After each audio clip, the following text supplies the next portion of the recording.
So what was it like to hear the orchestra playing these strains? You said it had never been played before by an orchestra. Was it the way you envisioned it to be?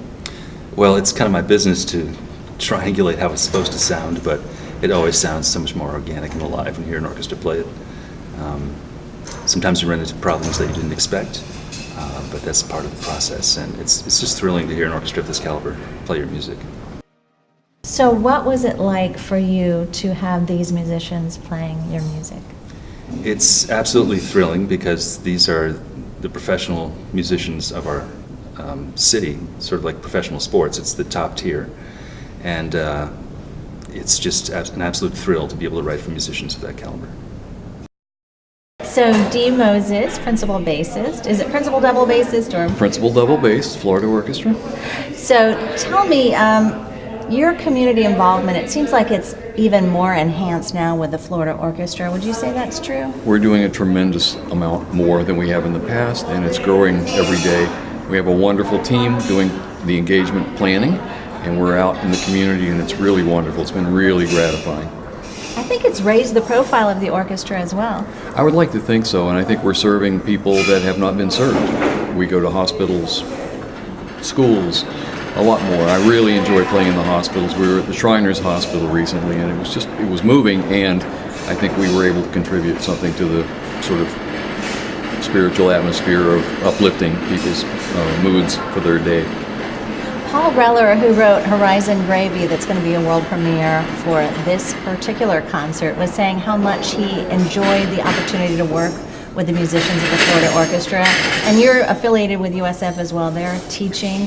What does it mean to kind of have it come full circle and have this world premiere of a work by one of your fellow professors? I think it's really terrific. I'm an adjunct at USF for many, many, many years, and Paul is a professor there. And to have university involvement with the orchestra has been just tremendous. We've done things with their conducting students, with their orchestra students, and now featuring compositions is something that it's certainly time, if not past time, and it's very welcome.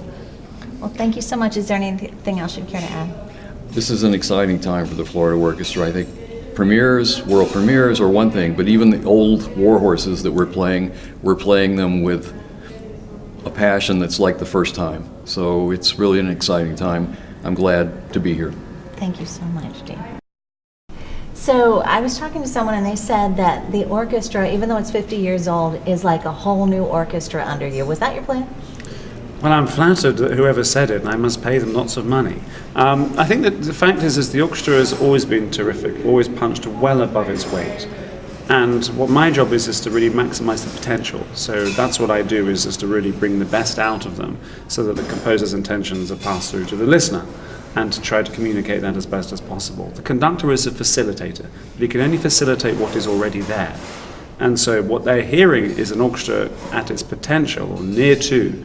So that's not me playing it, because I make no sounds, it's them. But of course it's my job to try and galvanize that, unify, and to create an atmosphere where it thrives. Can you talk about your vision for the orchestra going forward? Well, firstly, the core thing is that are we serving the music properly? Are we in the concert hall serving the composer in the best way so that the listener experiences the maximum amount of emotional impact in the fullest capacity? That is the prime thing. How do we impact the listener? With that, there's many other areas, of course. Can the listeners come to the hall? If not, well, we'll take the orchestra to you. We generally believe in the power of music, so we really want to take it everywhere within our wonderful community. Obviously, it's best heard inside a concert hall, but we go into hospitals. Last week we played in parks in front of 25,000 people, that sort of thing. So for me, the vision is to maximize the potential of the orchestra so that we are absolutely in line with this incredible growth within Tampa Bay, that we truly are the orchestra for Tampa Bay, and that as Tampa Bay blossoms in the way that it is, we see all these tremendous developments, but at the same time the orchestra blossoms as well. Florida is the third largest state. We are the state orchestra of Florida. That's a significant thing, and I want us to really make sure that we feel that. And I don't think you take that lightly at all. No, I really mean it. Absolutely. And coming in from the outside isn't sometimes an advantage. That I just see the incredible potential of Florida. It's really wonderful to see what is happening here, and I just want to make sure that we are not only keeping up, but leading the way. Michael Francis, thank you so much. Great pleasure.